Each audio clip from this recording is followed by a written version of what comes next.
아침 묵상 말씀은 창세기 1장 1절에서 25절까지 말씀인데요. 13절까지만 읽도록 하겠습니다. 태초 하나님이 천지를 창조하시니라. 땅이 혼돈하고 공허하며 흑암이 깊음 위에 있고 하나님의 영은 수면 위에 운행하시니라. 하나님이 이르시되 빛이 있으라 하시니 빛이 있었고 빛이 하나님이 보시기에 좋았더라. 하나님이 빛과 어둠을 나누사 하나님이 빛을 낮이라 부르시고 어둠을 밤이라 부르시니라. 저녁이 되고 아침이 되니 이는 첫째 날이라. 하나님이 이르시되 물 가운데에 궁창이 있어 물과 물로 나뉘라 하시고 하나님이 궁창을 만드사 궁창 아래의 물과 궁창 위의 물로 나뉘게 하시니 그대로 되니라.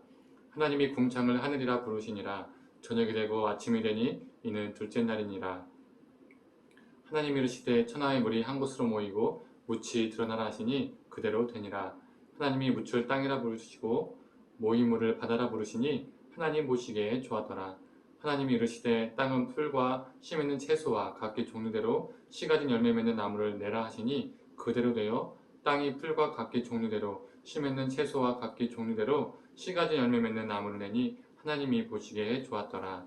저녁이 되고 아침이 되니 이는 셋째 날이라. 아멘. 아침 묵상을 함께 하신 우리 모든 성도님들에게 하나님의 은혜가 있기를 간절히 소망합니다. 8월부터는 창세기 말씀을 가지고 아침 묵상을 하고자 합니다. 우리가 창세기 말씀을 나누기 전에 알아야 할 것이 있습니다. 어떤 사람은 과학을 토대로 창세기 사건을 입증하려고 합니다. 그러나 창세기는 빅뱅을 기술한 책, 즉 과학을 이야기하는 과학책이 아닙니다. 창세기는 신학적이고 신앙적인 진술을 담고 있는 책이지 과학적인 내용을 담고 있는 책이 아님을 기억해야 합니다. 과학의 타당성 여부에 기독교 신앙에 존립이 달려있지 않다는 것이죠. 그리고 창세기는 그 당시 고대 근동에서 불온서적과 같았습니다. 고대 근동의 가치관과 문화를 거스르거나 도전하는 책이었기 때문이죠. 다른 말로 하면 창세기를 고대 근동 문명의 세계관 안에서 이해를 해야 된다는 겁니다. 그럴 때 더 깊은 메시지를, 은혜를 경험할 수 있습니다. 그렇다면 본문으로 이제 넘어가 보도록 하겠습니다. 창세기 1장 1절의 말씀이 무엇입니까? 우리가 다 잘 알고 있는 말씀입니다. 태초에 하나님이 천지를 창조하시니라. 여기서 창조하다라는 단어를 보았으면 좋겠습니다. 히브리어로 만들다, 창조하다라는 의미를 가지고 있는 단어는 두 가지가 있습니다. 하나는 바라라는 단어가 있고요. 또 다른 하나는 아싸라는 단어가 있습니다.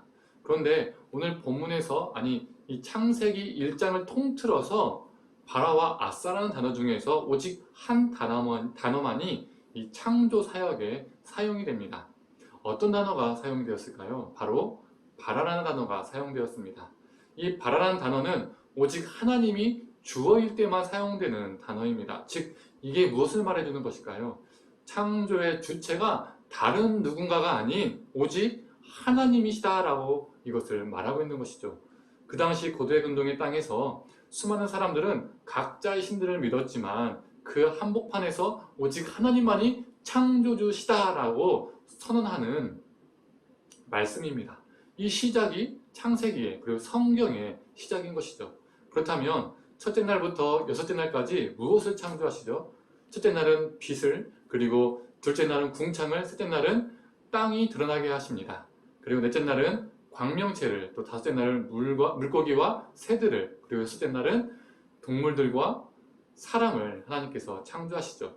이 창조 사건에서 우리는 세 가지를 알 수가 있습니다. 첫째, 바벨론 그리고 애굽을 비롯한 고대 근동의 지역에서는 해와 달 그리고 수많은 동물들을 자신의 신으로 여겼습니다.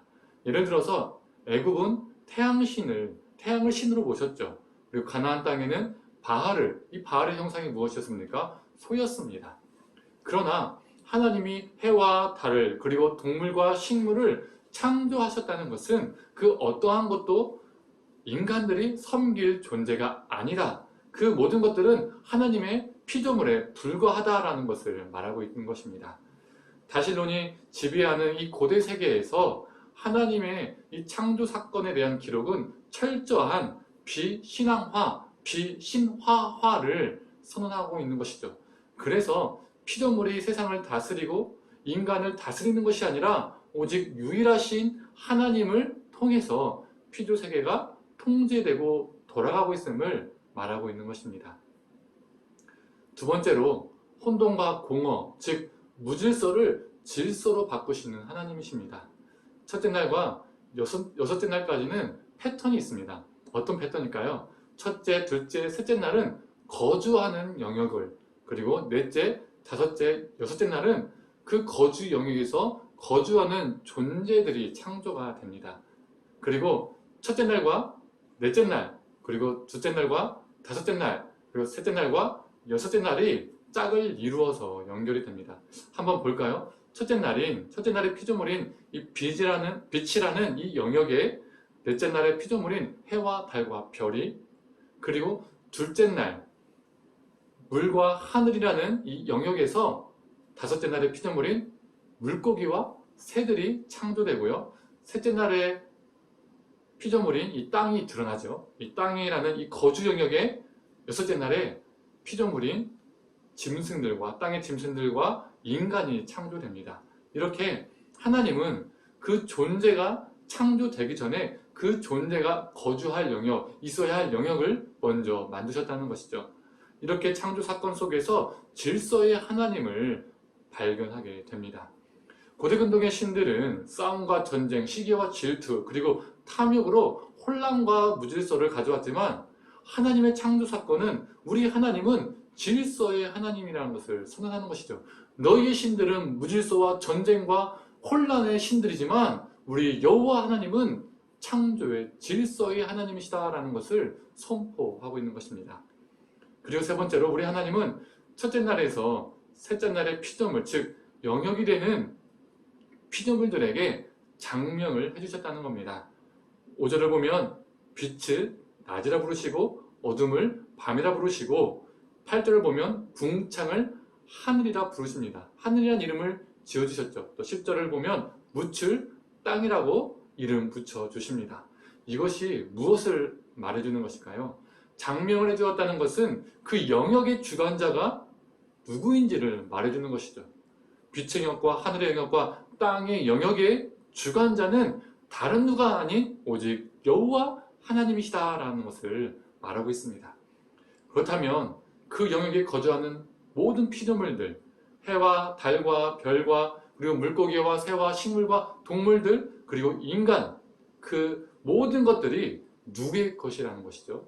바로 우리 여호와 하나님의 것이라는 것을 말하고 있습니다. 이처럼 창세기에서 보여주는 창조 사건은 모든 것들을 신화화하고 있다는 것입니다. 그 어떠한 것도 신적인 존재가 아니기 때문에 우리가 믿고 경외해야 할 대상은 피조물들이 아니라 오직 여호와 하나님임을 말해주고 있죠. 그렇다면 우리에게 창조신앙은 무엇일까요? 나는 하나님이 세상을 만든 것을 믿어. 이게 창조신앙일까요? 이것은 반쪽짜리 신앙입니다. 반쪽짜리 창조신앙이라는 것이죠. 우리가 하나님이 세상을 만드셨다는 것을 믿는다면 나를 둘러싼 모든 것을 하나님 앞에서 비신화화하는 것입니다. 하나님이 세상을 창조하셨다는 것을 믿는다면서 돈과 명예와 성공을 수많은 세상의 좋은 것들을 쫓고 그것을 신격화한다면 그건 진정한 창조신앙이 아닙니다.